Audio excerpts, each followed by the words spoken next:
We're gonna start.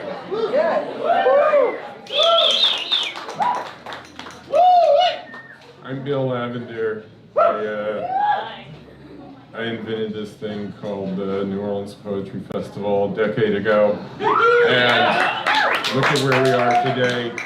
And I just want to say that we really upped our game when we brought the Splice Boys onto the board, and they came up with this event, and so we're excited to get started. I'm going to turn it over to them. I'm a terrible MC, but just wanted to thank you all for coming. You know, we're a free festival, but we harass you for donations every time you turn around. So consider doing that. If somebody asks you for one, you've already given one, just say, I already gave. I gave at the office, whatever. We also have these cool t-shirts like I'm wearing for sale tonight, only 20 bucks. That helps the cause too, if you have a spare dime. Before we get started, I want to introduce Daniel W.K. Lee and Brad Richard. We're going to talk about NOLAC, the New Orleans Literary Arts Collective. Okay, it's a tough one. Yeah, but so they're trying to set up a New Orleans Poet Laureate. I'm going to give it to them, and then the show's going to start.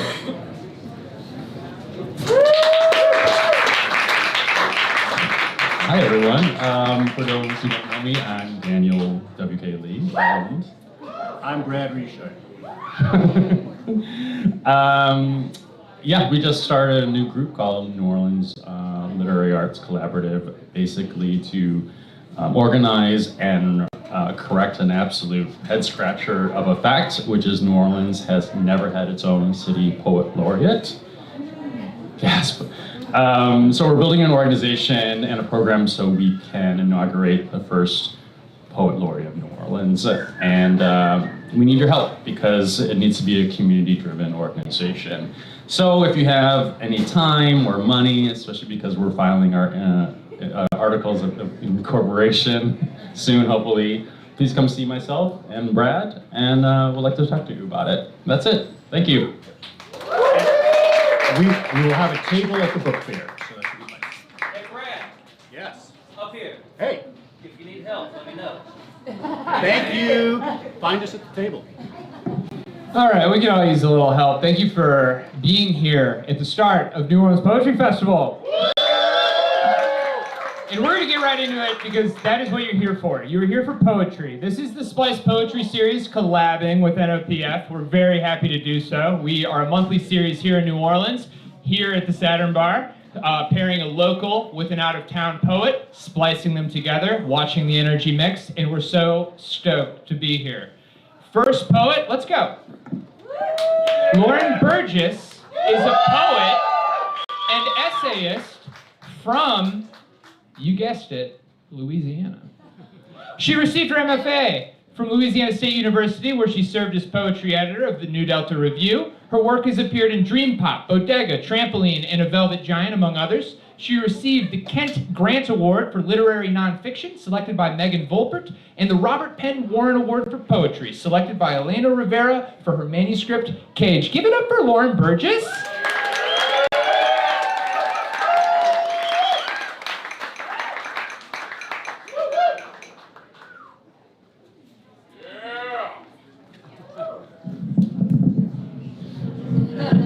Thanks. Wow, hello. Yeah! Thanks everybody for being here and listening. This is absolutely magic. Thank you.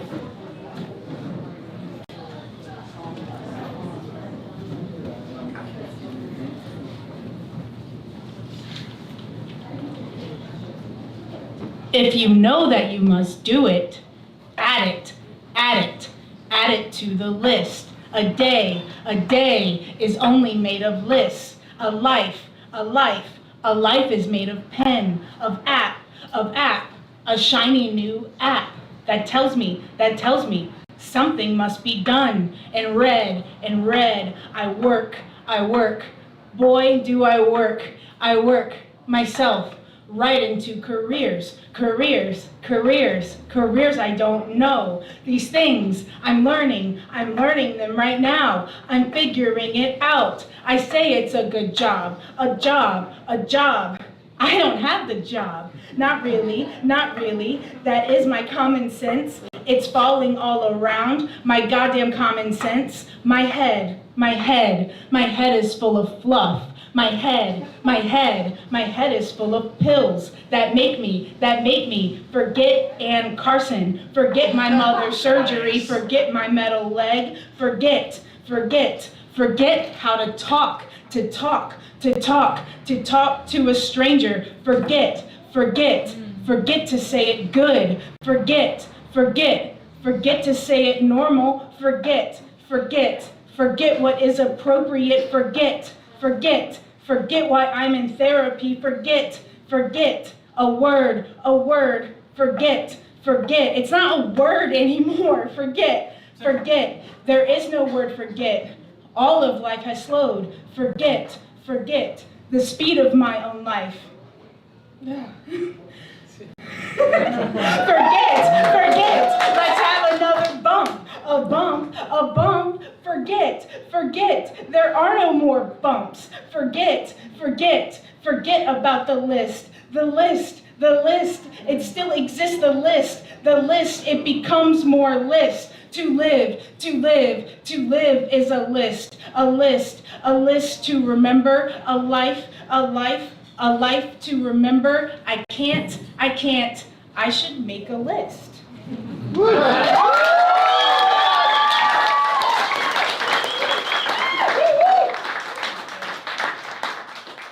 I gotta get a gavel or something. Like, that actually, ooh, a little blood.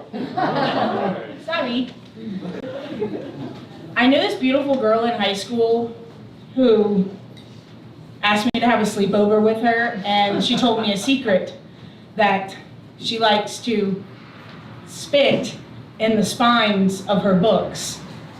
Especially if she has something in her teeth, she likes to suck it out of her teeth and then spit them into the signs of her book, which is disgusting, but also, especially from a librarian's perspective, it's super disgusting. However, I have never wanted to be a book more in my life.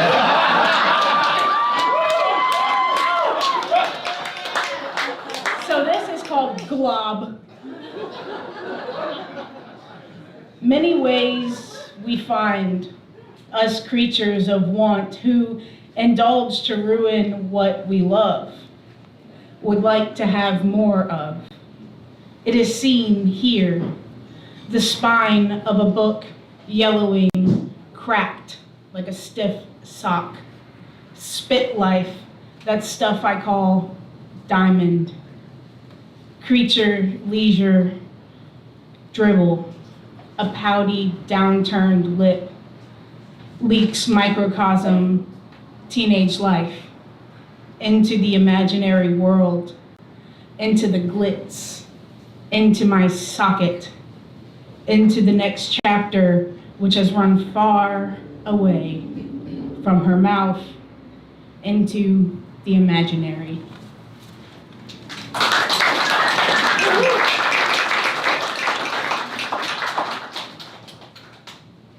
Mama died and I made it about me. Jesus. I'll come home, Ma, but I have to talk different now. Have to work 2 jobs, read a lot. I say bad words and big words and worse, no church. Nonetheless, I'm persuaded by chicken and dumplings. I used to make quinoa and put chia seeds in everything like I knew something. But now I don't, and I know just as much. I don't deserve to be shy about what I am or what I became, how both of me stand in the mirror greedy, always taking something and leaving quick. My style is that I'm tentative. 1 leg in the mud, one leg in the mud. Momo's head split open on impact, the fall that caused a heart attack, the damn toilet seat, the damn nurse that wasn't looking. First thing I thought was, how will I carry my mother through this? Then that dog, Honeypot. How old is that dog anyway? Those tubes in a hell of a swollen face, the bayou sloshes into focus like red juice cactus apples busted. I sucked down by a road I had no business being around. Mad as a dog, I had to save some for my cousin because I'm the one that found them. It wasn't right, all the sharing. I don't share anymore. The hibiscus we stomped over at night, symmetrical like the lives of fish we caught and threw back until mosquitoes overthrew us. We really were just kids. Momo's soft hair, her purple lids. I worry bad. The great wood house I remember she built with Pawpaw, then the trailer after she left Pawpaw, then the hospital, then the spare room she died in. Reminds me how I always try to get out of something. But the switch she kept on top of the cabinet reminds me where I come from as soon as I start feeling too sorry. The montage of my aging screeches to a stop. Her skin moves around loose as I rub the back of her hand. The memories before dark on a rusted swing, my legs hardly working as the wind pushed me easy as the thinner branches further into the sky, above Bayou Plaquemine, the whole sycamore and God witness nastiness. But everyone forgives me now, and I don't think Mama ever knew.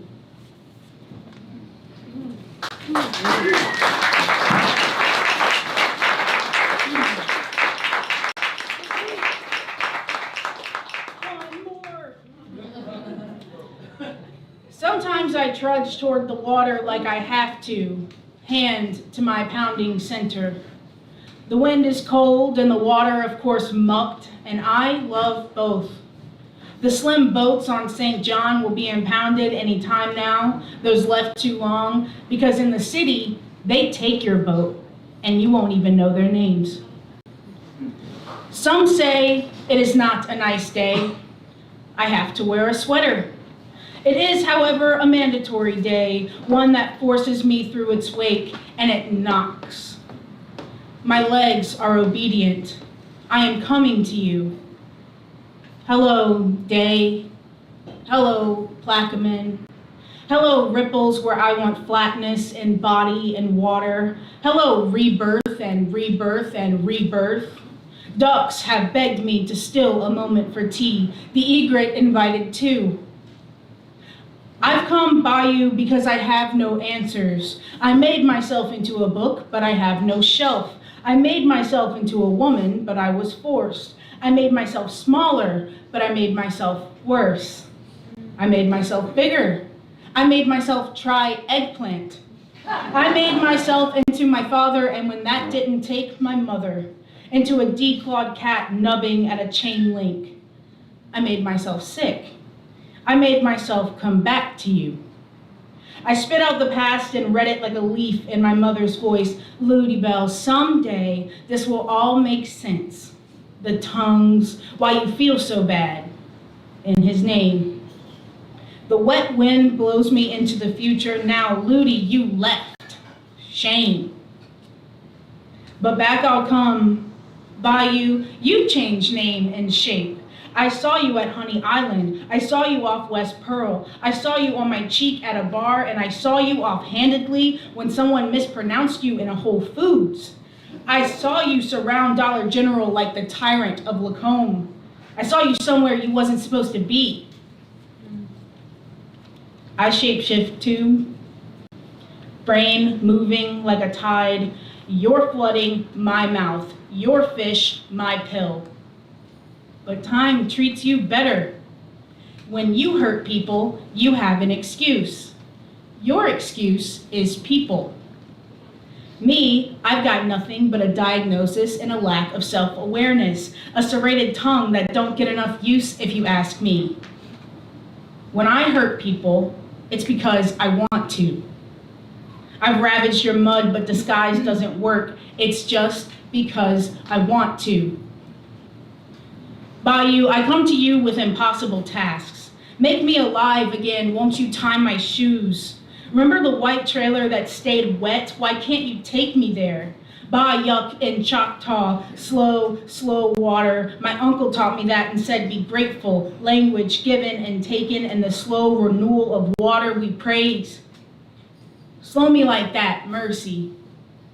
Plaquemine, heavy, slow me like a dead day that is relentlessly dead. I mean stillness into moss dead, and slow as apple snails that spit pink all over. It's so dead I plead the blood. Swamp nature like terror, like the knock of an unwanted guest who begs your attention at your immediate inconvenience. At my heart. I'm coming in by you, and I mean it rock slide. I'm gonna hold your hand, and I mean it flood. The wings fade before the squawking does. Too fast to snap a picture, to even drink the damn tea, or God forbid, remember to get the cages out before Sunday service. No mother arms, just father legs, walking away on a humid Tuesday. Repeat the connection, I'm lonesome and ornery. Your constant smoothing of stones. Teach me whatever you taught those before me. I sing you on high, barefoot. I'll let you take it from here. How are you, Ludi? I'm crouching behind your cypress.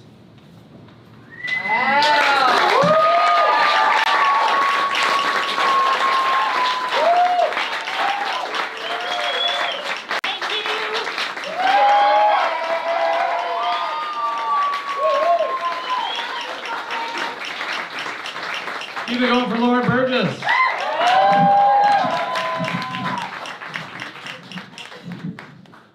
We have another stellar poet on the way. Cid Galicia is a first-generation Mexican-American poet who has been teaching in New Orleans for over the past decade. Yes, that's a teacher who clapped. He graduated with his MFA in 2023 through the University of Nebraska, Omaha. He is a poetry editor for the Good Life Review, reader for the Kitchen Table Quarterly, and this year's Firecracker Poetry Manuscript Awards. He has interned as an assistant to the editor, Kate Gale, for Red Hen Press. His learning anthology, The Miracle of Flip-Flops, has just come to print through Red Hen. He attended the 2023 Summer Writing Residencies of Sundress Publications and the Kenyon Review. You can check him out on Instagram at @formal_poet or at formalpoet.com. Please welcome to the stage, Cid Galicia.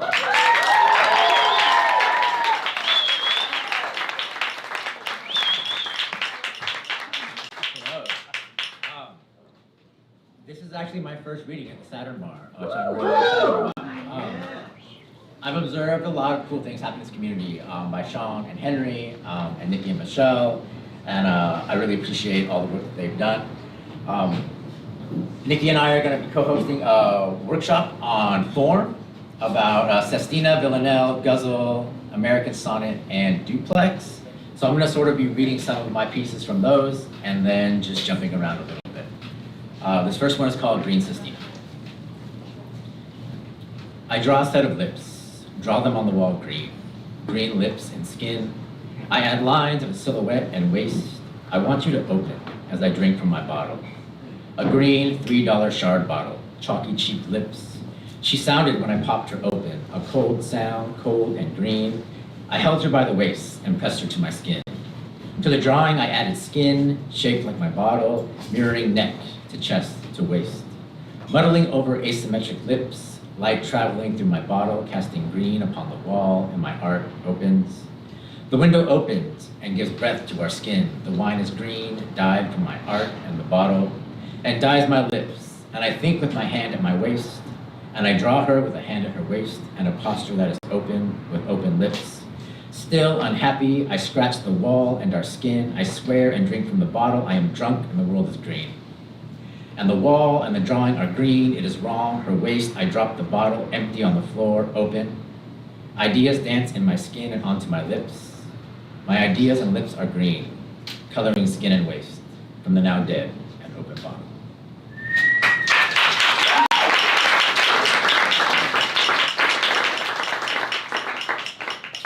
This is a villanelle about weather in New Orleans. Windy day in New Orleans. Windy day in New Orleans. Severe storms tonight, tornado possibly. Excitement, guilt for chaotic pleasure external to me, waiting, listening, eating, maple oatmeal, a cigarette, and New Orleans Bywater bourbon tea. The Mississippi is unusually chatty, end of day, but not today and not to me. Gathering her waterfowl under her wings for the river captains as warning. Windy day in New Orleans, severe storms tonight, tornado possibly. The street litter is flocking tonight from trash can to trash can stressfully. She has closed her bars on the West Bank early. No further purchasing of maple oatmeal, cigarettes, or New Orleans Bywater bourbon tea. I lean into and hold hands with the street light. Quiet is the night, and quiet are we. I point and whisper. The trees are preening the leaves from their branches nervously. Windy day in New Orleans, severe storms tonight, tornado possibly. I inhale and drag deeply, and my exhales, carbon monoxide, dance and flee. Anxiety starving sweetly. The eyesore of the eye storm pauses our thinking. Maple oatmeal, a cigarette, and New Orleans Bywater bourbon tea. Walked out of the house and back in, moving plants and shoes inside with me. Will the children's toys and work shed tools still be there in the morning? Windy day today in New Orleans. Severe storms tonight. Tornado possibly. Maple oatmeal, a cigarette, and New Orleans Bywater bourbon tea.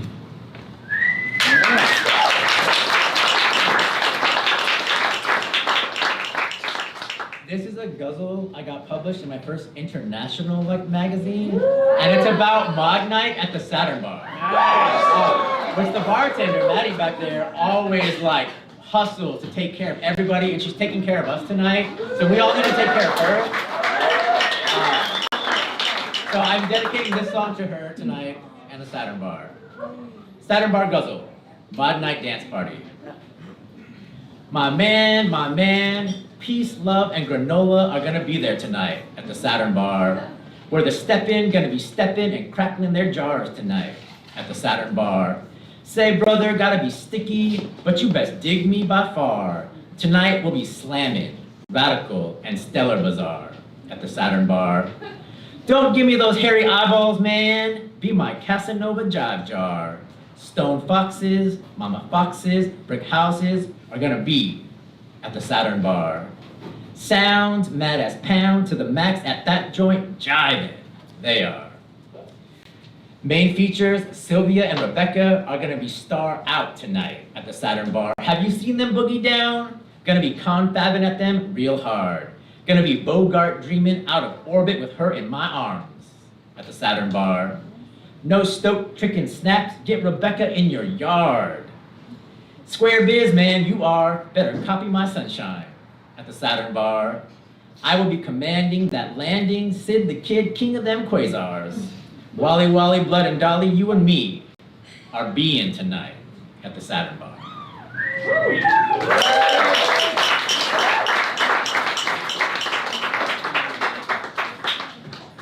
All right. Sonnet. Love song for Lizard Girl. Why do I love you, Lizard Girl? Maybe it's your fire when you dance. Remember my last night in San Diego? We chanced, and our DJ sets wrecked jazz with hip hop, wrecked rules like girls do, especially lizard girls like you. You lick me full of scratches and nicks that grip. Your talon tongue that scours my lips. You have the warm cold blood like lizards do. They say girls like you are sick. The mammals say you have the wrong wires. You're not supposed to slither skitter like fire. I don't like right-wired girls. They don't lick me like you lick. Remember that last night in Seattle Lake? You shed skin for scales. I kissed a water snake.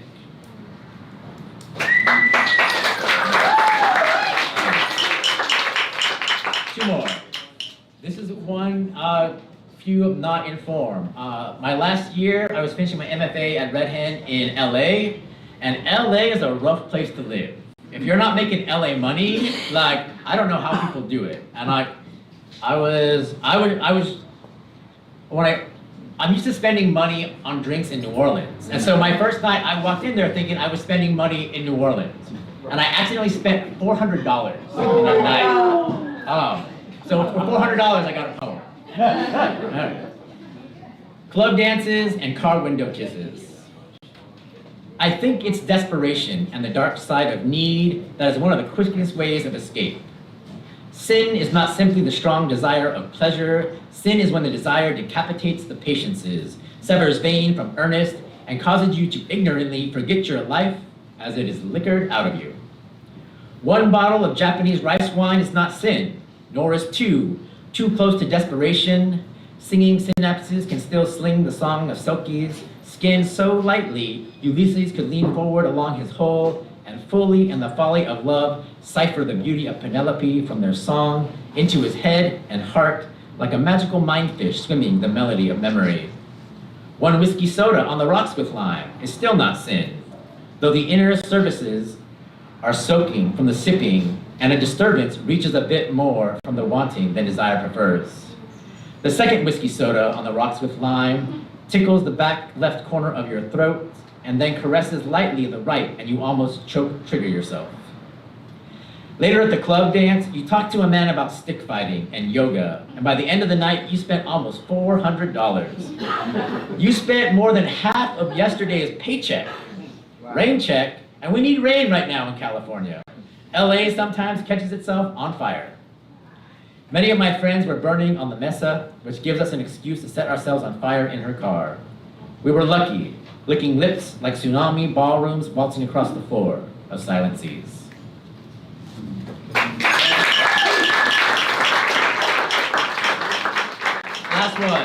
Last one. This is a ghazal I wrote that definitely was like one of my last nights in LA. And it's LA is like a knife, ghazal is like a knife, with a quote, temptation is like a knife that may either cut the meat of throat of a man, it may be his found or his poison, his exercise or his destruction. In LA, humanity is the bleeding commodity. You trade it like a knife. You are prey, you are caught, captured, bought, and sold like a knife. There is not much to do when you're starving in LA. Desperate for lips, for money and reason, hunger is like a knife. We sharpen ourselves on each other in LA, told not to make a mess. Emotions and motions are a mess in LA. The machine glares at you like a knife. Cut your stomach smaller, it says. Your checking account becomes serrated. Carve through them in the bus stations, supermarkets, the dance floor, like a knife. Our smiles become weaponized, our tears dusty like sulfuric acid.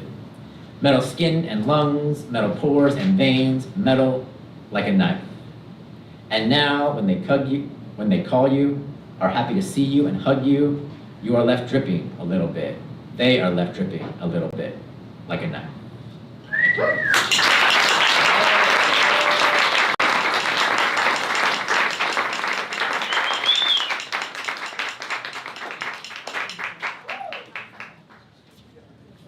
Okay, one more time for Cid.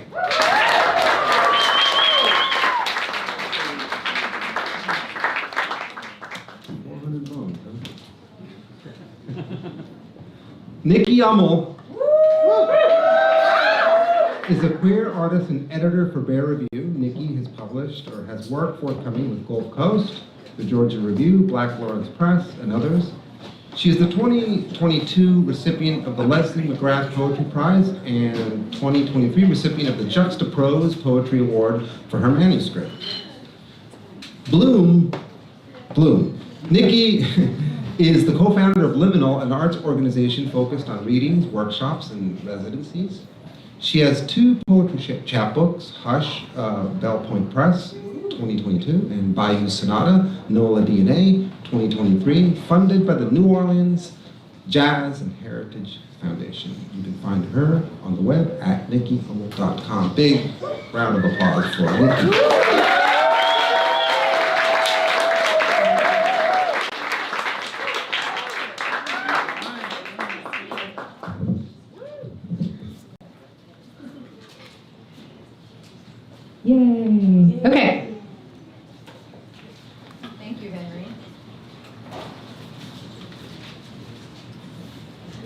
All right, everyone, my name's Nikki. Thank you all for being here. Woo to you. So to start us off, I'm going to read a poem by the Palestinian poet Mohammed El-Kurd. It was recently published in the British journal, the Poetry Review, and it is called Tonight We Die as a Family. Free Palestine! Free Palestine. Tonight we die as a family. At the hospital, the nurse is startled. A surprise visitor. Her husband's corpse on a stretcher. He arrived in the backseat of a taxi, a makeshift hearse. There are not enough ambulances in Gaza, and more than enough death. She is livid. Men never listen. I told you, wait until after my shift. I need to tend to the wounded first. I told you, tonight we die as a family.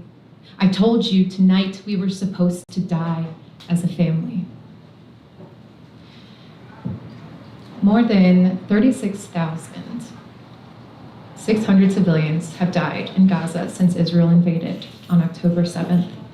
More than 16,000 of that number is children. One child is killed or injured every 10 minutes. More than 19,000 children in Gaza are now presumed to be orphans. That number will be much higher because there are still many, many bodies buried and underneath rubble, and many, many people are still missing. So, we are here tonight, gathered in community. Community is really important. Honoring those who cannot gather in community safely is really important. We are artists, we are writers, and part of what we do is we document and we speak out and we share our love and we share truths. So as we meet this weekend and as we commune and as we celebrate each other, I invite you to hold space for those that cannot celebrate in that same way.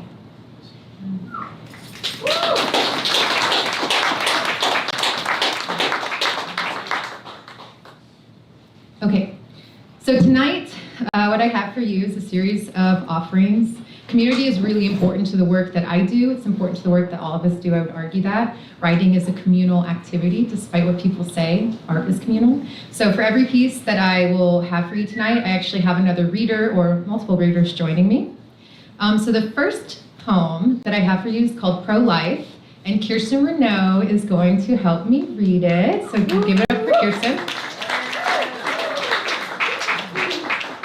So pro-life spelled with an E-A-U-X because Louisiana is really special and we're proud of that. I'm going to try to do as little preamble as possible between poems. It's really hard for me. But Henry told me that if I go over time, I have to name my firstborn after him, which means that child will go around saying, "Hi, I'm Henry," their entire life. And that line's already taken, so. All right, this is pro-life. This is all my righteousness. We start with a reckoning. Nothing but the blood. I took your body. What can wash away my sin? And gave you mine. Nothing but the blood. Ripped my granny's rosary. What can make me whole again? Buried the beads. Nothing but the blood. Sealed my mouth with manna. How precious is the flow. Stood strong on the Supreme Court steps. That can make me white as snow. Prayed for life to conquer choice. No other love I've known. Raised my horn to raise the walls. Nothing but the blood of Jesus. Shouts of joy in Jerusalem shining. Nothing can for sin atone. But your spirit kept the score.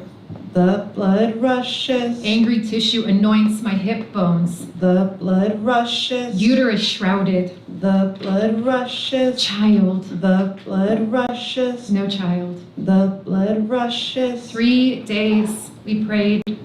The press of others' palms. My daughter drowned in living waters. This is all my righteous mess.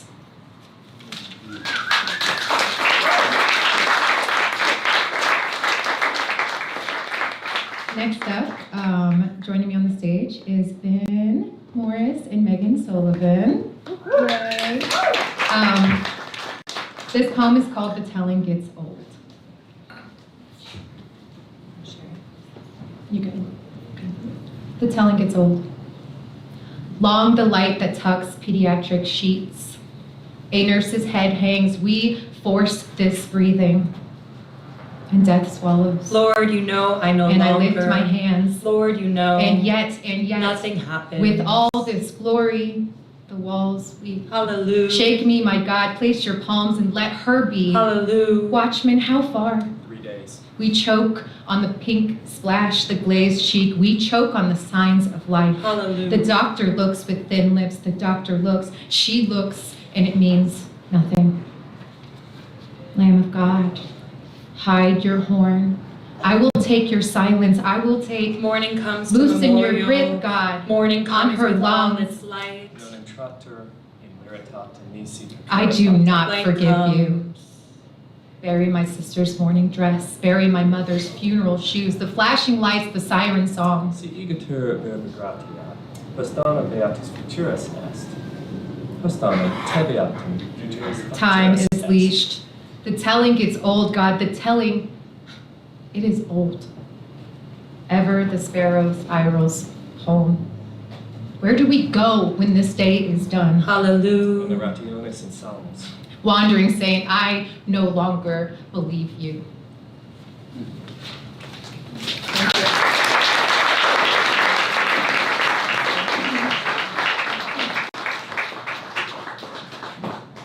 We're going with a Jesus theme.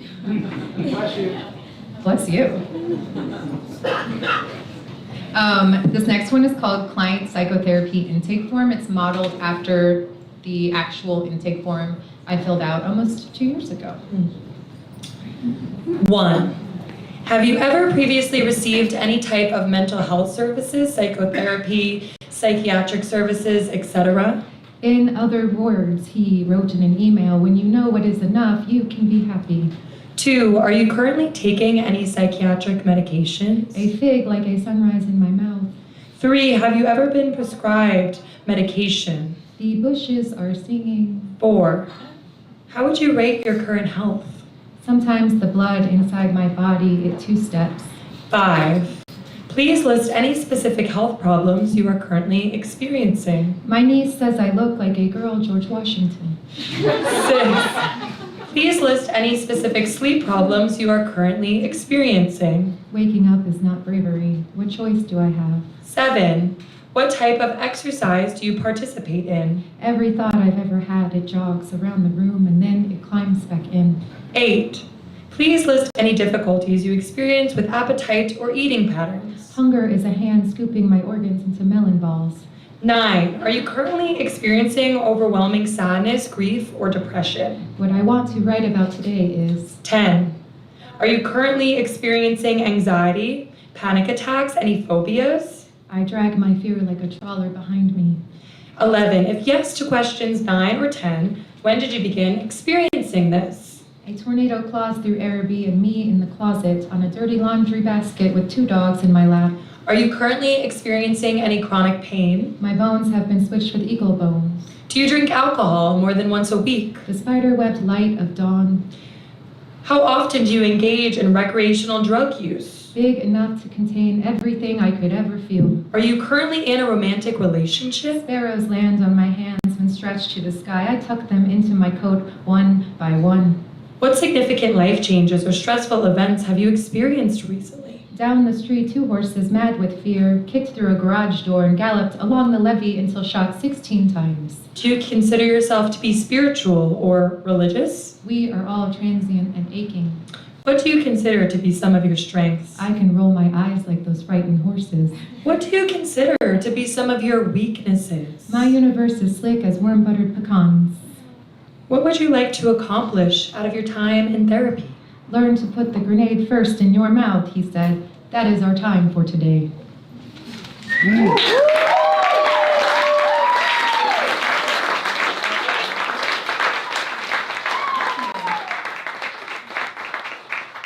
Lauren, please welcome Lauren back to the stage. Incredible performance earlier. All right. I would be remiss to not mention that the affect I just used, I first heard Olivia Munns use. Olivia Munns use. She has an amazing book called I Feel Fine, and I encourage you to buy it. It won a very prestigious poetry award. I don't remember what it's called, which is why I use that voice.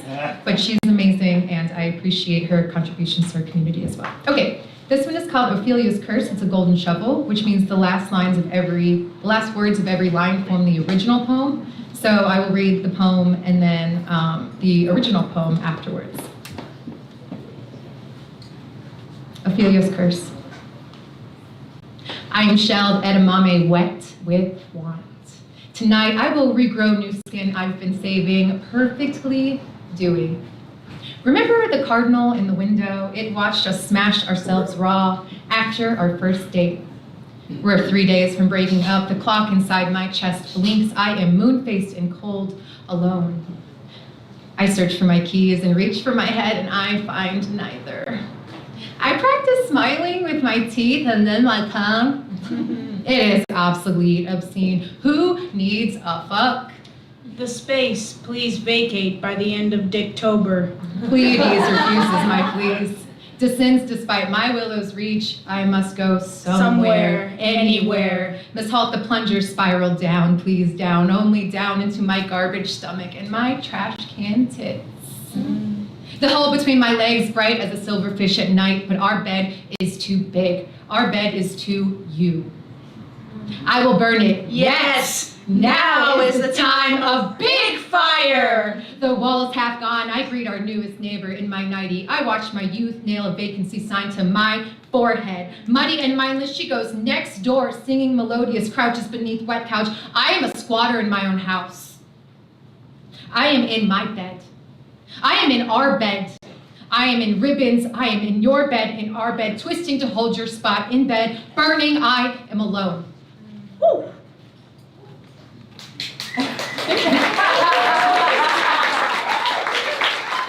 The original poem, thank you, Lauren. The original poem is titled Tonight I've Watched. It's by Sappho. Tonight I've watched the moon and then the Pleiades go down. The night is now half gone. Youth goes. I am in bed alone.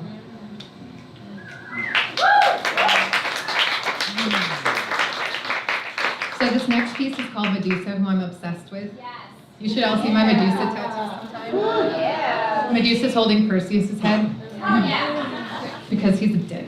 So joining me in this piece is Lisa Passfold. Yeah, Lisa. Yeah, we love Lisa. Medusa. The sun glares off the river like I see you. My girl. All things begin and end with the river. Even the sudden penny of daylight blooming into a watery smile. My girl. I turn from this tenderness. It rubs my bones the wrong way. My girl. Just like that. A canyon in my chest, my mind one weeping maw unfurling. My girl. The coin in my pocket is hot. This was not a death, but a dying. My girl. I bite down on grief. I've seen the edge and recoiled. I know what lives inside me. I know. My girl. I cradle what you did. Because of you, I am capable of it too. My girl. When my body is a rage, I lock myself in the cellar of my mind. That pack of swishers, 2 ants on my ankle, snubbed cig buds, and a single plastic spoon. My girl. I remember you, the man who robbed my body. I resurrect you, and I create my own hauntings. My girl. You call this epic? You spit in each other's mouths and you call it poetry. Heroes, street corner clowns. My girl. Crawl into my mouth. I'll be your girl. I'll peel your head with my teeth.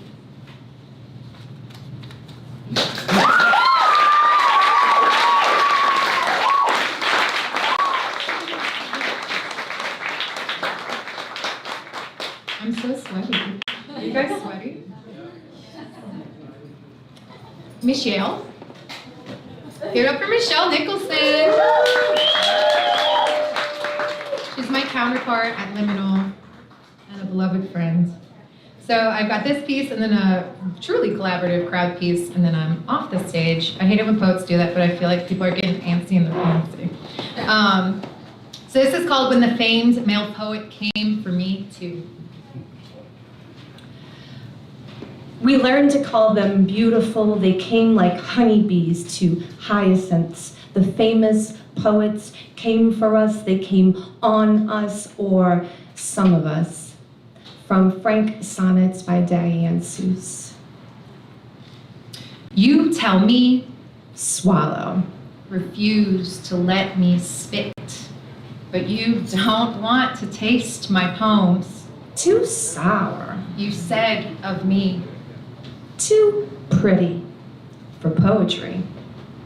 pretty enough to. You weaponized that word. Pretty.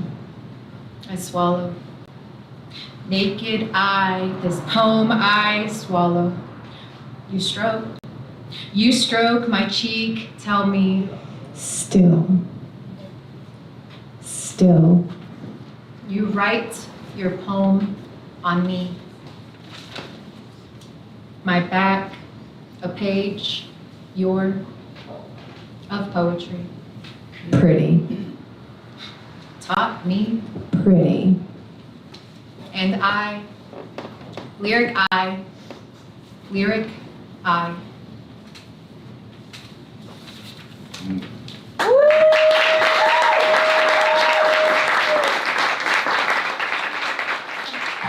Okay, so this last piece, me and my beautiful compatriots will be passing around pieces of poems, actual lines of poetry, or scraps that I had in a note on my notes app in my Apple iPhone, in case you didn't know. So these are all little scrappy scraps. You're each going to get one, and you're going to hold on to it for a second, right? So Rodrigo and Todd, who are joining me on the stage. Please keep the plastic cups once you're done, but do not keep my baskets. I like them. Yeah? All right. Should I pass this basket? You guys. Post? Yeah? Yeah? There you go.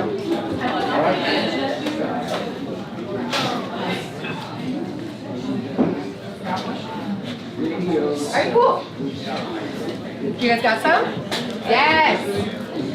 I printed 200 of these. So there's a bunch up here if you want some more. Okay. So the concept here is it's actually like one of those flyers you see and you rip the tab off. But clearly there's no way we can do that in this room, so I printed them, but just so you can imagine the concept. This poem is called A Very Brief History of Contemporary American Poetry. I'm gonna read it again. So yeah, get your poem scrap, hold on to that baby. All right. You're looking very erudite. Nice. Okay, yeah. A very brief history of contemporary American poetry. Is this the right amount of cringe? Unclear. Check back later. Poet passes poem to the left. All right. Direction doesn't matter. Unless the earth is flat. Audience members each grab a single line of poetry. The poet says, Or yells, maybe whispers. Emotions can vary. It is the request of the poet that you place your poem on your tongue. What you do with it after that is the poet's business, though. Excuse me, Mr. Poet. Mm-hmm. Let's go back. Let's run it back. The poet says, Or yells, maybe whispers. Emotions can vary. What you do with it after is not the poet's business, though one can argue that poems taste sweetest while staring at Georgia O'Keeffe's painting. Let's run it back. Maybe Dali. No, running it back means Run it going back. backwards. We're gonna try this again. The footnotes. Poet says, or he yells, maybe whispers, emotions can vary. It is the request of the poet that you place your poem on your tongue. What you do with it after... Stop. Is it a poem without the tongue? Contemplate X, formerly known as Twitter, or... What you do with it after that is not the poet's business, though one can argue that poems taste sweetest while staring at Georgia O'Keeffe's paintings. This is not necessarily the poet's opinion. It is not necessarily the poet's opinion. Please consider canceling that poet. Maybe Dolly, though Dolly was a freak. This is the poet's opinion. Commence circle jerk or brawl. There is no in between. Poet passes poem a second time. Audience takes a scrap of poem. The audience takes until there is nothing left. Thank you. Thank you to everyone who read with me.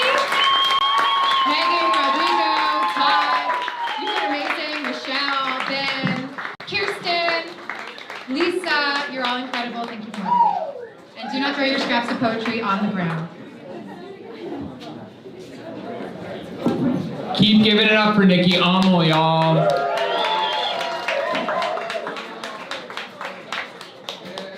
All right, so to set the record straight, Nikki, I never said anything like that. Hi, I'm Henry. If anything, if I were the type of person to say that, I would say name your firstborn, donate to New Orleans Poetry Festival, because I'm a dedicated board member. In all seriousness, this is a fundraiser. If you have a little bit to give it up. This is a free weekend of free poetry, accessible, it's amazing. It does a lot. And then also tip your bartender. We're gonna take a 20-minute break, and then we're gonna come back. I will bring you back for 2 more amazing local poets. Have a good time. We'll see you in 20.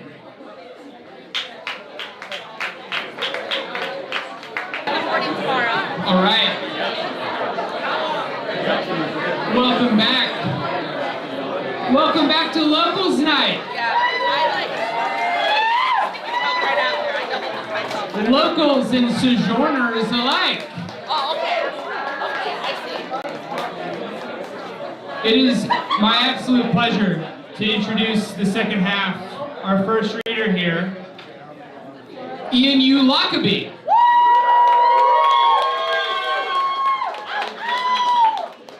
Is a poet, translator, and editor of the online journal Mercury Furs. He's the author of Defensible Space, If a Crow, forthcoming from Omnidawn, and A Seam of Electricity, forthcoming from Ghost Proposal. He lives in Holy Cross. Give it up for U Lockaby.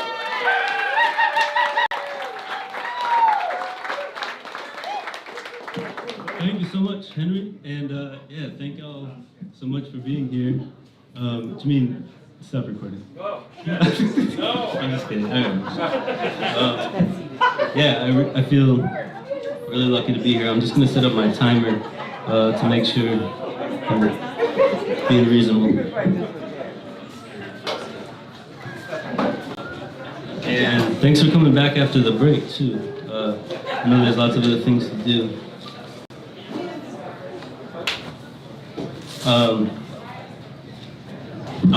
I'm gonna start with a couple translations that I did of an Argentinian poet named Juana Benyosi, just because I think that's a nice way to start. I submit my name to the life that rises. Behind these games of intelligence, behind us we are as much as possible. That which we only manage like glasses to the edge of the rain, amicable wines, ocean phosphorescence has its name. That I can only say through languid eyes, sad smiles, my love devastated, so poor were we. And now, those coming from Cuba, those going towards Cuba, enter my slow tenderness of this woman that lives along a river make our misery unbearable. The man that buys me flowers. The man that buys me flowers keeps them in his pocket after he dedicates them to me. Recommends serenity before my symptoms and my losses. When he has been assured that I remember the return time, he asks me to quit looking for my suitcase. Returns to fit me in my uncomfortable shoes, and we look for a good place to eat.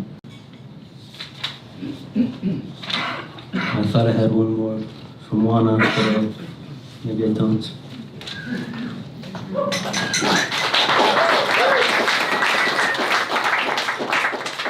Thank you. I'm going to read some different excerpts of some different things and just like sort of make one big long poem of it. Feel free to not clap between poems, would be my preference. I just like the quiet vibes and whatnot. This is a loud mic, I'm gonna step back. But I'm gonna start with a couple poems for Albert Ayler that I wrote recently, and then I'm gonna read from something called The Seam of Electricity, and then something called Defensible Space of a Crow, and they'll just sort of slide together.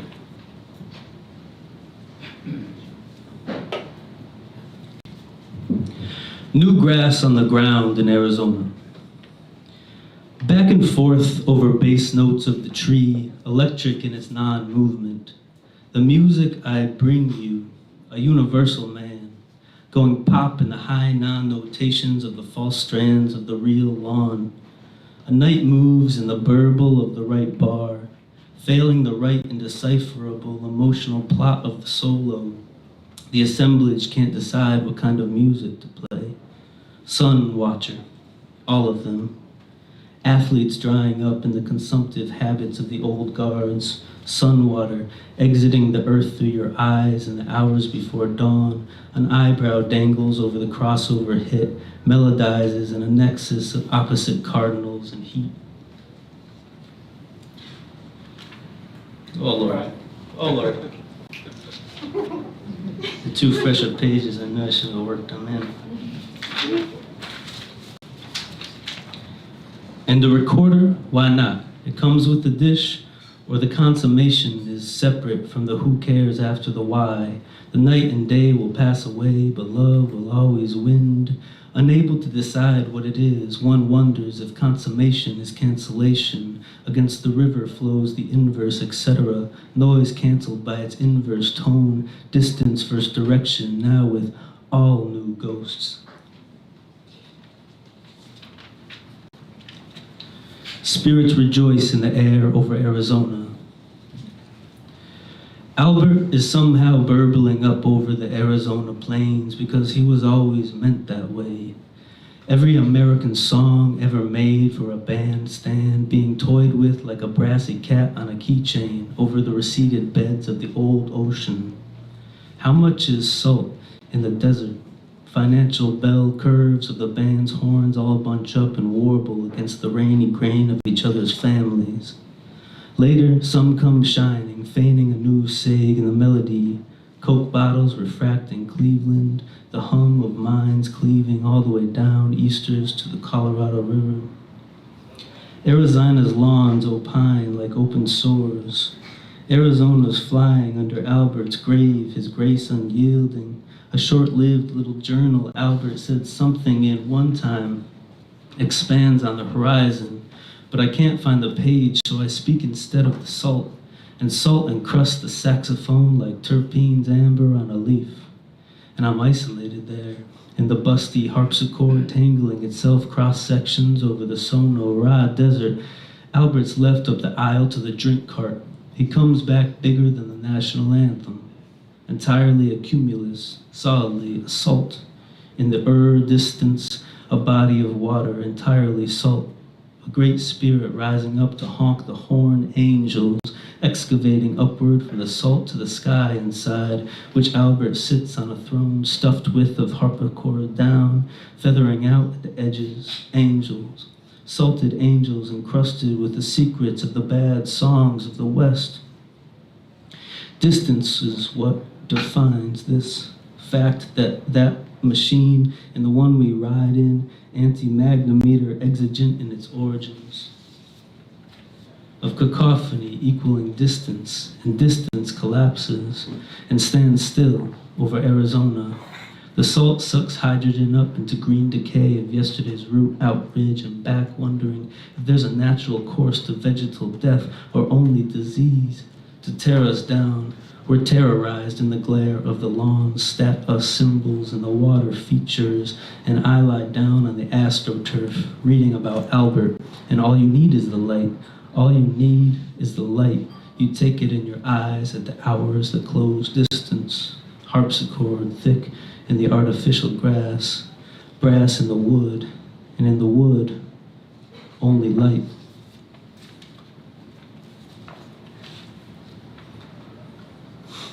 Omelette melange. An ember broke in the fiction of itself, another fiction. You in the kitchen, writing you in the kitchen, vaping at me other options on the instance of grams, crackling scratch at the inner throats of our most beloved speakers. We bark at each other, all digital songs. Specificity is the roundworm's heart.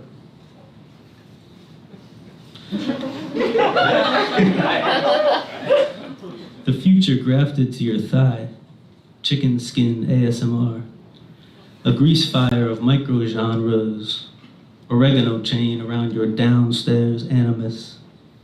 God is food in the capacities of an inattention.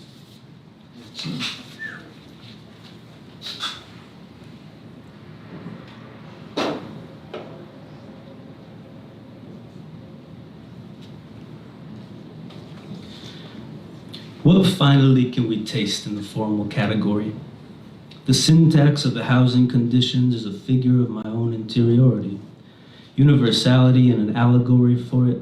The digital wolves crow like chickens in the crypto, singing, "We are the music, there is no God."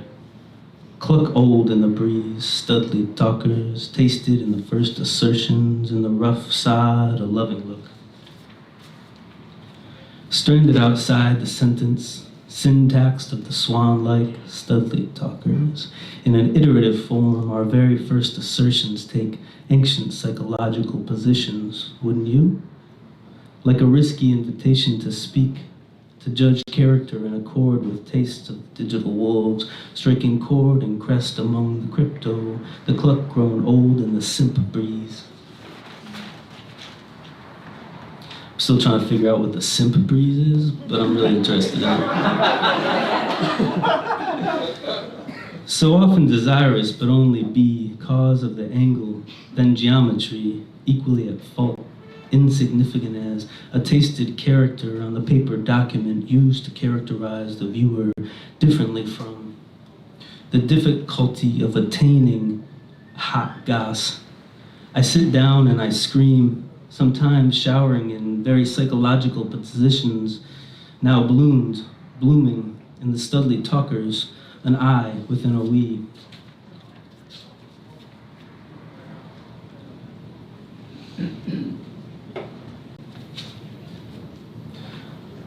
A seam of electricity. None of the window latches hold.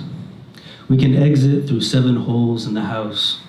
In the yard, we churn up hard-packed soil, sand off the grass, press in greens and skullcap for sleep. On long walks, we pinch out of front yards to take home, stimulating growth off the nodes. Heat for growth becomes a dwindling resource. We move the rot from our kitchen to the yard. With no refrigerant flow, only the garden holds a green. Ground that will hold heavy metals and medicine. Rooting through personal effects of the yard, we hybridize its belly. I pull networks of corded grass, sift out bits of glass, electric shrapnel, cut up my hands. My neighbor passes a lit corum of blunt grapes over the chain link to me. I draw it deep, pull a clutch of green leaves from the garden, and pass it back. This is something else. Yeah. I think my voice changed. That's how you can tell. It dropped. Nope. We wake up with a go cup full of things that we hope to keep forever. Overnight, the rising dough molded. The bread book fell off the shelf into what I saw in the dark as a great carbon fire on the kitchen floor. Where were we now? As megahertz eat the dream. I slept like a hot carbon barrier to the earth. In the dark, a further darkness. Owl hoots with my hands attached. I realized there was a kitten living in the corner. In the dream, it had birdhouses for sale. I slept like a dog underwater. What do you call that? In the dream, burning questions. Is the kitten hunting birds or a real estate agent? What would it wait for in sooty corners such as these, when a little fire off the stove is the only light? Something in the mind breaks against currents of influence. We cannot decide on the corners of the house. Borders flex between built environments of consent and the autolyzing of the lease and the doze of our life. A hall of electrical sediment brings up the rear of the weather front. Once the light burns out the oils, we move under filaments of fat. Anything will do. The materials for conduction are sifted from the ground. Our walls grow more porous with the rising cost of copper intake, forced into or onto or gripped by the weather. I wake up to a flood of what I tried to harness all night.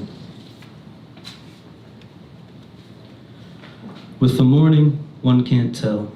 We walk the blocks and it seems possible every house might be unelectrified. The neighborhood seen beyond high expression of electrical logics. Sunshine inside a telephone pole. Yes. Any given mid-morning looks nearly the same as days after a storm smacks the power off. Although then, it's a little somehow stiller. Predated, too far inside of time. Edges of space coming two into contact. A palpability. Space is a pulp. Until from next door, a blender's hard hum shatters these asemic trances. In the seams of me, I feel the sound like hard sprouts of utility. What inside the light can't be seen in the light? Underbelly of bolted shrubs sliding into the fat of the leady yard. You, the vernacular echo of the house when you stand and look at it. In the fuzz of reach-wetted music of sub-transmission lines humidified through the near and thick of the atmosphere. Utility poles grow metal teeth inside their hollow frames like hard light on water. Don't be shy in the vernacular, thin timbered tones intoned. With its many ways out, there are many ways in, but never in the event of the center. In a light wind, the cat's claw yellow swayed on the high dead limbs against vapors made a show.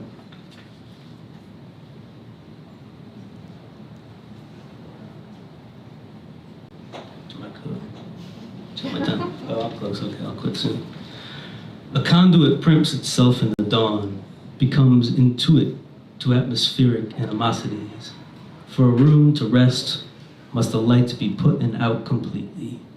The holy material note of the standing room, only the upright posture and the music of the wall, an inabstract expression of dancing as a flat surface.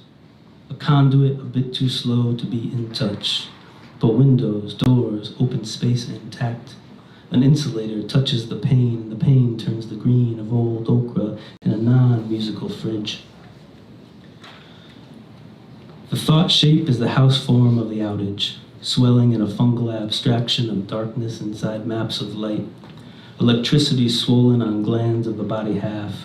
At the same time as the almanac, randomized power bills auto-charge in your arms, growling almond bolts rehome on my palms, then brat my pay, making an estimate on drafty shafts and the priest lamps. Comment on how alike the burner cup of power is to religious opinion. Distribution of light, a lamp for emergencies. We'll read the last one. The grids already failed, soon as tempted to say, as all grids fail from the beginning of their shape. Logic slip when applied to the interior of any life. An ant goes everywhere and nowhere at once, meets its kind with a know-how. Below the grid, fingerlings fine. The underside of a leaf lingers with another tiny animal slurping vapor fields you can't perceive. Fingers of utility breach window panes poignantly, but bills posted in the post-break go broken off. The seams of it burn, and the light tossed off illuminates asemic documents of an old order. Those badly pulped papers, they don't compost nicely, but they do. Finding a friend in the aftermath is an extension of filaments you fended before. A neighbor in the post-what to be, just wanting. Thank you all so much. Appreciate it.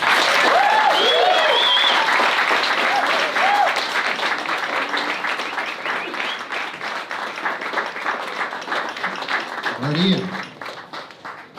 Okay. Our last reader is Gabrielle Octavia Rucker. Gabrielle Octavia Rucker is a writer, editor, and teaching artist from the Great Lakes, currently living in the Gulf Coast. She's a 2020 Poetry Project Fellow, a 2016 Convilio Fiction Fellow, and the founder of the Seminary of Ecstatic Poetics, a non-traditional learning space for the poetically minded. Her debut poetry collection, Dereliction, is currently available via the Songcape. Please welcome for Gabrielle Octavia Rucker.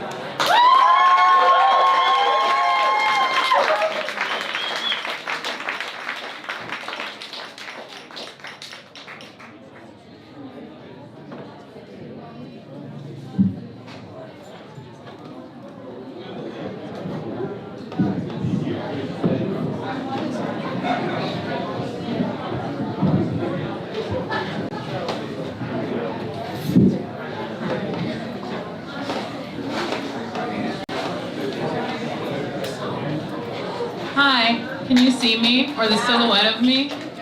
Great.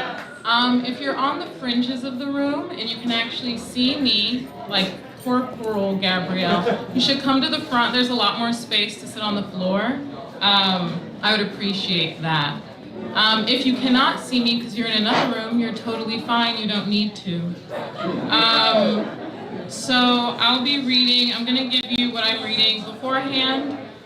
Much like Ian, I would really prefer if you did not clap between the poems and just settle in the silence. I think that's equally as important as what I'll be reading. Also, I tend, or at least in the past, I have experienced I've become emotional at reading some of the poems, and so that could happen. If it does, then just roll with me and fill it. Yeah, if the room could be quiet, like shut up. Thank you. Thank you, thank you, thank you, thank you. Silence, please. Okay, I'm going to read 2 new poems first, then I'll read some from my book, and then I will close out. I won't be reading a lot today, and hopefully will not go over time. This is Inheritance. Begotten currency bejeweled, sun licked like rain of fire, raised or raped, cursed trick of phallus, cursed flick of clit, cyclical son, cyclical daughter, gold before gold in name, gold before gold in weight, God before God bore face, bore feet, husk of obsidian, horn of onyx, crown of feather, slicked mirror, a puddle of opaline larva plucked from a yucca bell fried sweet. This is lag time or zooted, and I'm gonna read an epigraph. 3 times I will be reading the epigraph, and it's from Edgar Garcia's Boundary Lute. I read across an erasure, a dream that is not a dream, or hallucinated, but collected from elsewhere. I read across an erasure a dream that is not a dream or hallucinated, but collected from elsewhere. I read across an erasure a dream that is not a dream or hallucinated, but collected from elsewhere. 3 hits in and you remember you're dead, and that dead people live just as you do. Hunting for water, toiling about the oven, halted before architectures tuned in abstract, misshapen doors that disallow breeze, discouraging spirits from passing through, so they hover, casting a thin black mold across the ceiling.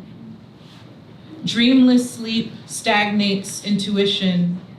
A toxic barrier mounts behind the right eye, beating the sinus dry. The ghost inhabiting your mind pushes her face against the retina's window, turning your attention down toward the fine text of the floorboard's wood grain, the oldest earth in the house, where she commands you to sit and remember every frightful battle you endured, the start of time, the end of time, the salted womb in which your consciousness cured. You wake dehydrated to the sound of disembodied fireworks, shimmy on a slip to go eat cold rice over the sink. A void descends. The bland taste of tap water filtered, the bloodless curdle of goat's milk warmed. Somewhere in the walls a cockroach hides, stroking clean her antenna, moving by the command of a voice you cannot hear, a sense, a smell, a straight line knowledge guarded under the thin lining of her atomic shell. The mind lags, catching a loop of time, a plot of oozing swampland, the inevitable rubble of your house. You ponder your hand and a tree sprouts. An innumerable chorus mounts the vision with song. A bell chimes. To be alive is to be a deviation of wisdom.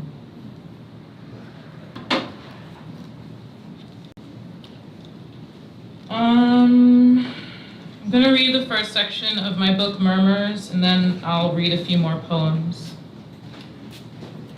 My book is called Dereliction, by the way, if you want to look that up.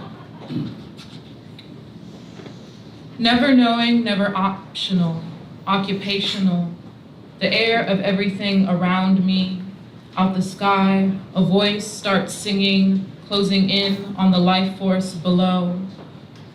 A weakening miasma hovers. I stir the starlings in reply, shape the curve of their formation, airborne, asemic, illegible out the window of my working desk. Moonlighting as girl child, russet-fleshed, pink-feathered, firstborn, uplifted, every claim assured, gift given, 3 scarlet ibis hatched from the sun. Prehistoric pupil viewing through the slit of the carbon crystal, veined membrane at the movie theater ruptured, one beady black eye, then the next, bouncing. Our weakness, the elastic teasing of a god seldom blinked upon, caught clumsy through pointed glass pendulum, smiling straight down on we. Plot point, a comet is coming to defeather us. Synopsis, stick to the swamp. I've been given to mourning my gifts, faithfully aiding in deceptions of self-seeding forgery, a ritual of fictitious charm thrown against me, stuck to the nape of the neck, barely visible, little lime green ticks. I've been preying on never-born idols, confusing the dream with the face with the specter bulging open, a formless psyche cued. There is no formal, no one familiar body. Peering in from the top, I saw the maze of it. Those first few days wandering the river in search of a way to communicate through algae, a network of seaweed and tendon entangled. I thought suddenly to rise out of you, to sit up and take in the room. From below, I could follow you anywhere, all noise trickling down to ear through string of grassroots stethoscope. Out top of my neck, a second head mounted in possession of speech, two tongues rolling R's, two lips blowing O's, forming a single objection. Their suggestions sour in the ear, a parasite's murmur wheedling. What it comes down to is a hand and a head, the puppetry of whim unstoppable, kissing as we did round back of the pastry shop, the smell of bread always pleasing to the body of a clay oven. The male-shaped gods boast about the kitchen making drink, while I, desiring of brine, go shoreside to watch the slime rush in.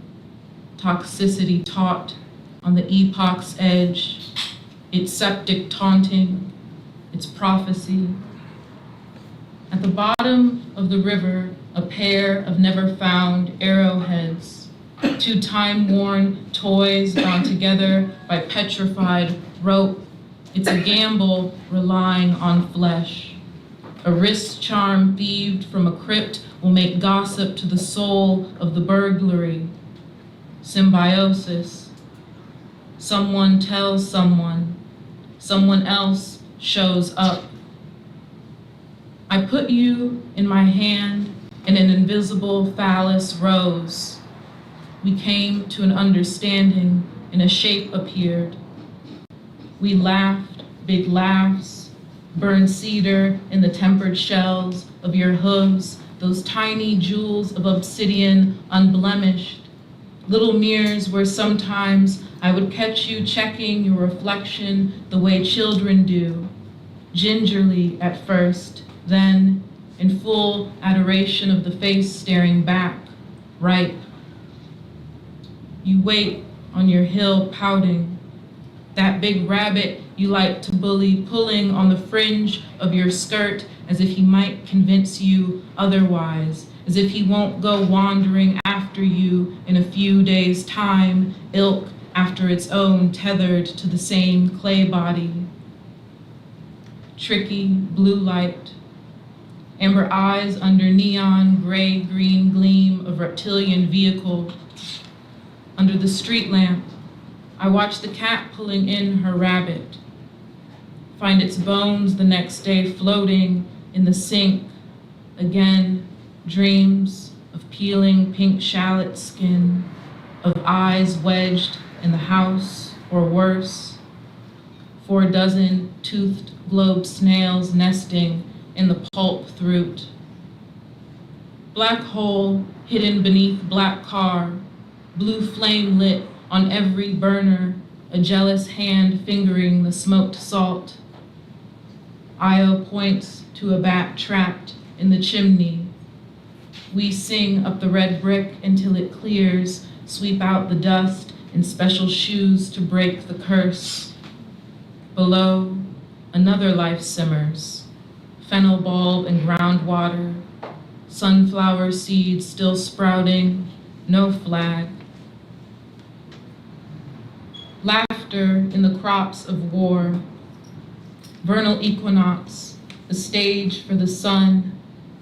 Good Aries rides down an air warm sweet as any flower reeked of semen, every angel moving in song, I get to smiling off it. Trees fat, at times lethal, the knowledge of blood growing grass, eons of holy metalwork failed by man, a body of philosophy crumbled. Laughter in the month of zip, shack dragging his shell hot under lightning, brunt of bread and tobacco balanced over my shoulder, magma in a black saucer trailing. See how high the plants think, how bone craves to be arrow, how seed begets beadwork, how every chicken was born to be bled. Laughter in the month of first bleeding, 9 saplings spun to serve as my shaking tent, 19 sweet bells weaved into my hair. Laughter in the basin of wrongdoing. Soon dead these feral pets of offering, and I too soon follow. Laughter guides the spindle's spear. Give me back to fire, that the whetstone of each ell might claim me, rid me of any holiness learned, might render me faceless to the eyes of any entitled under surname, or any Ottoman set to devour the land or lay claim over my body and the many who inhabit this vast space. I own nothing in this world, dare I speak of the next and its canyons, or the groping waters it feeds, running parallel to this life. All this singing set above me commands nothing. Like the good stone, I wait and count the footsteps approaching over the hillside. I've hidden many men from sight, many deep holes shaped as people whenever they turn their back on me. No clue for a traitor, no symbol but your own to die on. I sing for horizon's laughter, sing for the shadow tethered to my feet. Together we ride the ceremony, knowing the line that the naming will end here with me. This is from the second section of the book, and I'll read the epigraphs that start this section because I like them. The first one is from Clarice Lispector, and it's from her book Agua Viva. What I write to you is not comfortable. I don't impart confidences. Instead, I metalize myself. The second one is from Roberto Bolano's Antwerp. It's no good singing with feeling, my darling, wherever you are. It's too late. Forget the gesture that never came. It was just a facade. Reality check. Everything was for sale, including bad behavior. Anger was consistently lucrative, addictive even, the way one could viciously unwind against another, yet simply think themselves a spectator to violence and pageantry. Everyone was dressed in the latest fashions, hopelessly screeching up and down the block, expecting sympathy from strangers recently abused under dogmas of ego and rebranded religious zeal. I was embarrassed and it failed me. I was made complicit to bad casting and blue lights mania. I believed lies I was unworthy of love and flourished in arenas sparring for pet names. I was all ambition groomed against my reality and made to suffer harms inflicted to my spirit, under which I believed I could survive.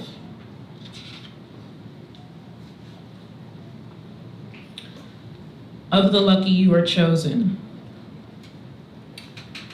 Out of the window of a speeding Oldsmobile, a young girl's reflection dances on a prism of flyby crops.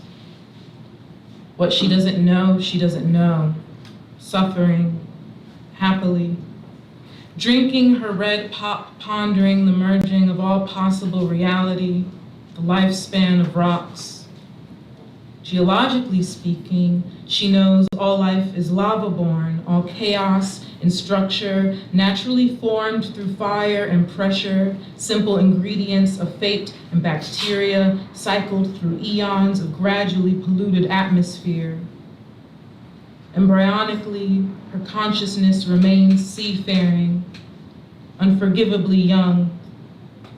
She revisions herself, a 10-million-year-old reptile creeping the shoreline, a bog-buried sacrifice excavated, her skull full of mud and bile, 3 petrified baby teeth fused to the jaw.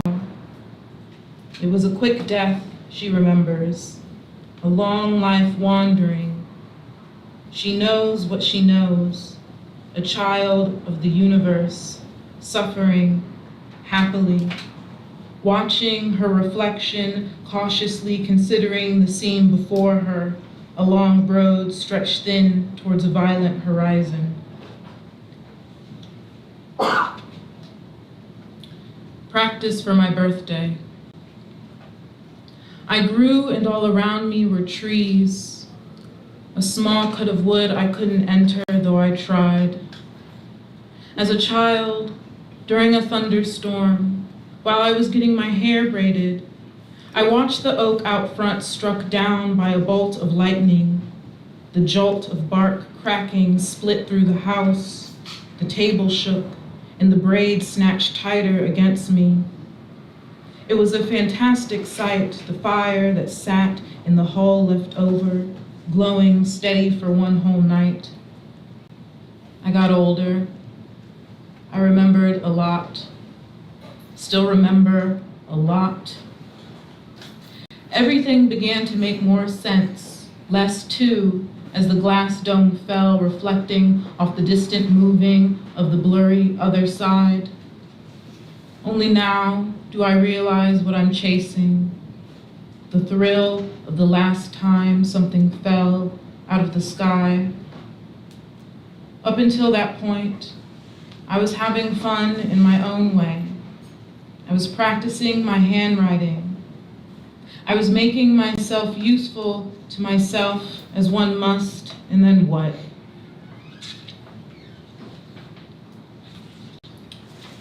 I think I'll do 3 more. This one's called I Love You, Gabrielle. Marveling from my high rock, I toy with my fate. I look upon the silhouette stretched over the kickball field wearing my shape. That's all God is, a shadow cast long wearing my shape. Behind me, fire in the city, a siren set off by the flick of a hand. I recall the street. I remember thinking, oh no, I won't die here, and going about the rest of my life with the same conviction. I know one day I'll be proven wrong and the great laughter will be aimed down on me. I intend to slip right through it, clean from rock into tall shadow.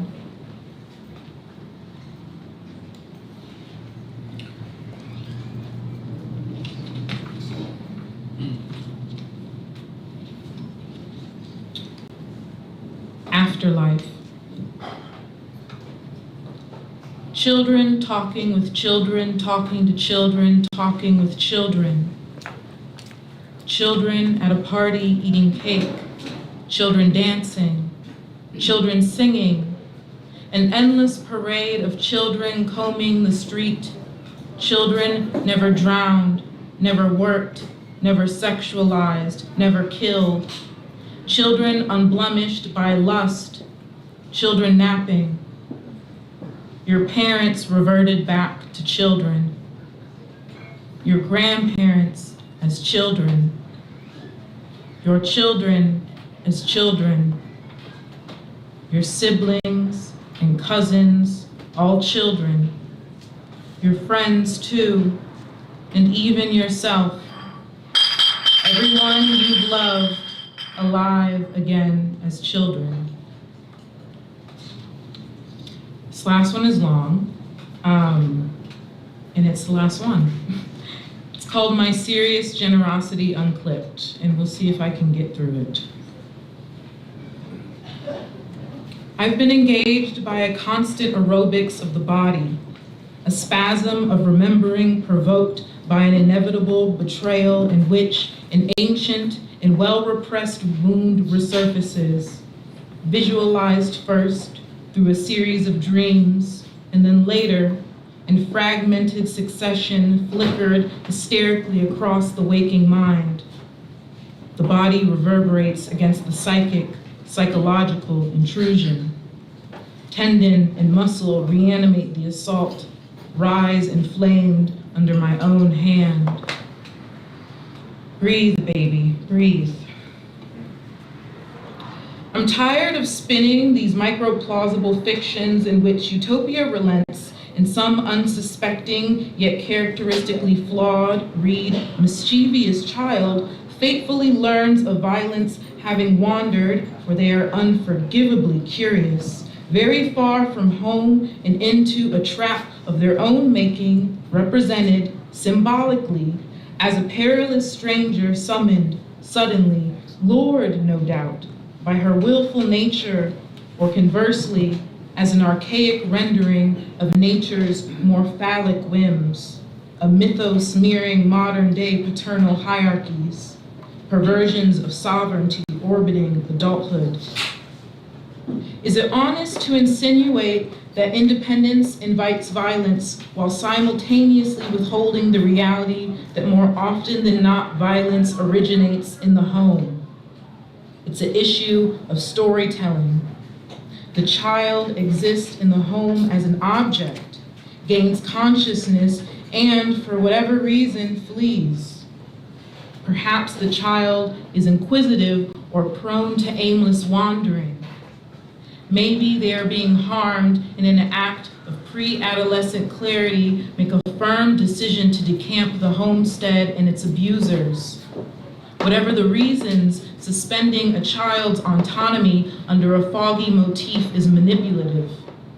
Fable, as family structure, is fallible. Note, I'm projecting, this is not a thesis. Once violence, especially the violence learned in one's own home, is internalized, the violated will undoubtedly go on to harm themselves in whatever way feels most manageable or familiar. Various neuroses may develop, ranging from the seemingly benign, if not embarrassing, to the outright detrimental. Nail biting, scalp picking, time checking, tongue clicking, flesh burning, straw chewing, shallow breathing, ritual cleaning, devotional productivity, unexplainable tremoling, nerve spasming, dream interpreting, sudden wailing, constant grooming, vacant staring, interpersonal sabotaging, candle lighting, stimulant avoiding, critical speculating, self-harming, etc. The list goes on. A memory passes overhead. When I was 6 years old, I spent a month ripping strand after strand of hair from my head, fascinated with the cool, pulpy follicles I recovered, sticking them to the thin skin above my upper lip, and then, finally, onto a hot light bulb where they would sizzle and burn, the hair shrinking in on itself. I developed a patch of baldness over a small section of my scalp located along the crown of my frontal lobe. My mother noticed and scolded me. I was led to a mirror and made to look at what I'd done to myself until the hair grew back. For a long time, I was taught, that love was admiration and admiration desire, and desire inherently violent, a careless erotic that coursed through the body. Non-direct quote, bell hooks, your abuser does not and cannot truly love you. But they can and will look you directly in the eye and ask you to prove that you love them. And they can and will look you directly in the eye and ask you to prove that you were harmed. Through some unnamed and potentially uncertain violation, I have been rendered unreliable to myself. I believe nothing matters, that my friends do not love me and have never loved me, even though they show me otherwise. I do not anticipate safety of any kind, nor do I believe I can provide it for myself, though some nights Tucked away in my bedroom, I startle myself out of a feeling of immense peace, and the despair I momentarily evaded folds over me. Tears well, the body holds tight. I find solace alone in this maze of trap doors. These disorganized thoughts and coyly placed words do their job, and through them I take shape without need of holistic incorporation. Wholeness, you see, is not my goal. This monologue has no end. If it seems whole, it is only because of the fact that it is never ending. Thank you.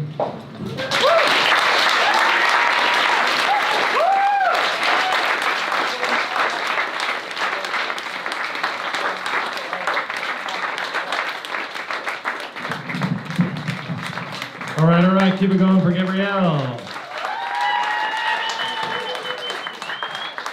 Before we invite all the poets back up on stage for a photograph and a little more lavishment of applause, I would like to tell you all about the event that we have tomorrow evening. We have Korean poets who have flown in from Korea. On Saturday they came in. I have been traveling around Louisiana with them for the past 2 days, taking them to Hammond, to Baton Rouge, to Thibodaux down to Bayou, to even Metairie of all places. So it's going to be Huang Yuan and Ha Jae-yoon are the poets that are coming in. And their translator, Jake Levine, described them as seeing Nirvana at a dive bar before they became famous. What we are about at New Orleans Poetry Fest is not the dominant poetics. We are here for the emergent poetics. And these Korean poets are the emergent poetics. These Louisiana poets, these New Orleans poets, they're emergent poetics poets. They are out here doing new shit, doing fresh shit, being amazing. It is tomorrow night. It starts at 6:30 p.m. Please come out. It's at Cafe Istanbul at the New Orleans Healing Center, where all the rest of the events are for the New Orleans Poetry Festival. There is a bar there. It is delightful. Chuck Perkins owns the place. It's wonderful. Please come out. We'll have a little panel. We'll have a reading. It'll be fucking fantastic. Their poems are amazing. Can we invite all the poets back up to the stage for a photograph? All the poets who read tonight. Come on back up, please. Get showered in applause. Get showered in applause. Come on up. Cid, Gabrielle, Nikki, Lauren. Come on back. We'll get up right here. We got one more. We got Ian. He's coming for the rafters. Coming for the rafters. Slide in there.